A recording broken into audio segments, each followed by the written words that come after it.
जिसाय अध्याय 23 स्वर विषयक भारोक्ति।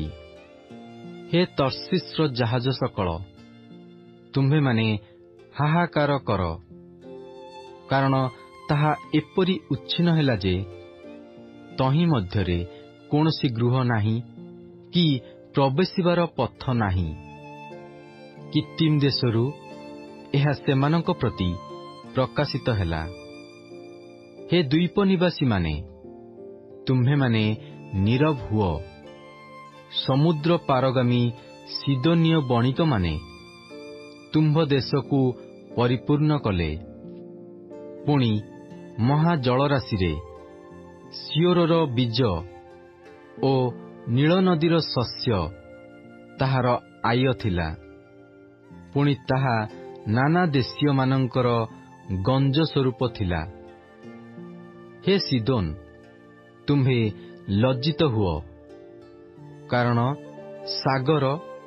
सागरर दृढ़ दुर्ग एही कथा कहिअछि, आम्भे प्रसव वेदना भोगिनाहु, प्रसव करिनाहु, किए बा युवक गणर प्रतिपालन करिनाहु, कि युवती गणर भरण पोषण करिनाहु। एही संवाद मिसरे उपस्थित हेले लोकमाने स्वर विषयक संवादरे अत्यंत व्यथित हेबे।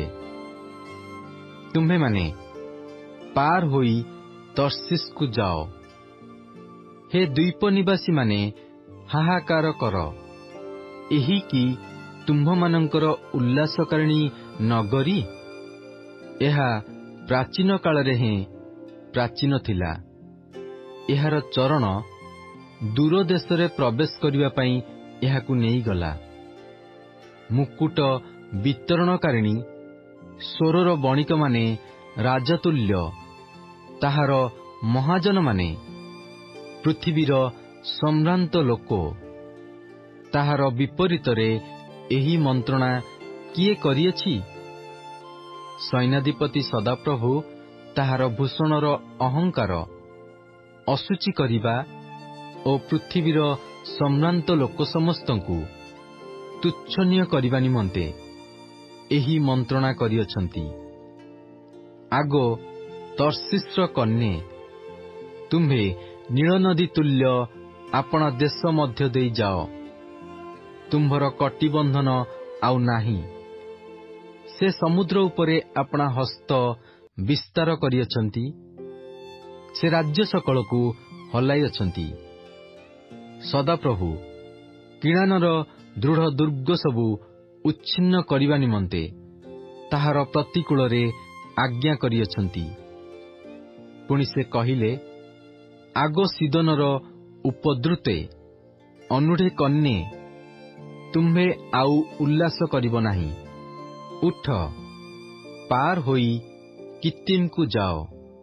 सेठारे सुधा तुम्भे किछि विश्राम पाइब नाही।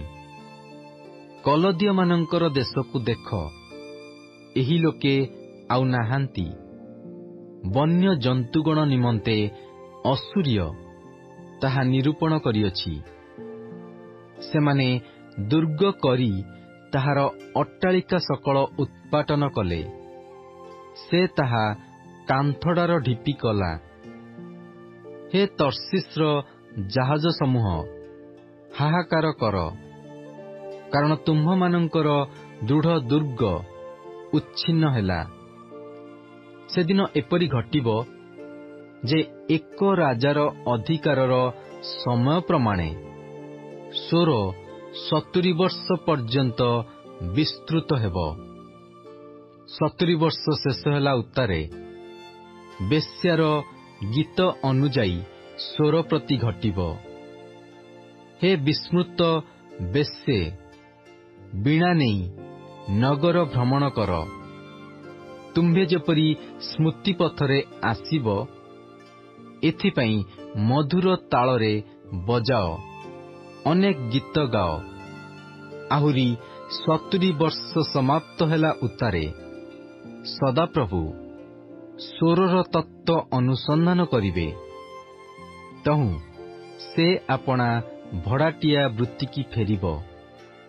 ପୁଣି ଭୂମଣ୍ଡଳରେ ସର୍ବତ୍ର ପୃଥିବୀସ୍ଥ ସକଳ ରାଜ୍ୟ ସଙ୍ଗେ ବେଶ୍ୟାବୃତ୍ତି କରିବ। ଆଉ ତାହାର ବାଣିଜ୍ୟ ଓ ଭଡ଼ା ସଦାପ୍ରଭୁଙ୍କ ଉଦ୍ଦେଶ୍ୟରେ ପବିତ୍ର ହେବ। ତାହା ଭଣ୍ଡାରରେ ରଖା କି ସଞ୍ଚୟ କରାଯିବ ନାହିଁ। କାରଣ ଯେଉଁମାନେ ସଦାପ୍ରଭୁଙ୍କ ସମ୍ମୁଖରେ ବାସ କରନ୍ତି, ସେମାନଙ୍କର ଯଥେଷ୍ଟ ଭକ୍ଷ୍ୟ ଓ ଚିରସ୍ଥାୟୀ ବସ୍ତ୍ର ନିମନ୍ତେ ତାହାର ବାଣିଜ୍ୟ ହେବ।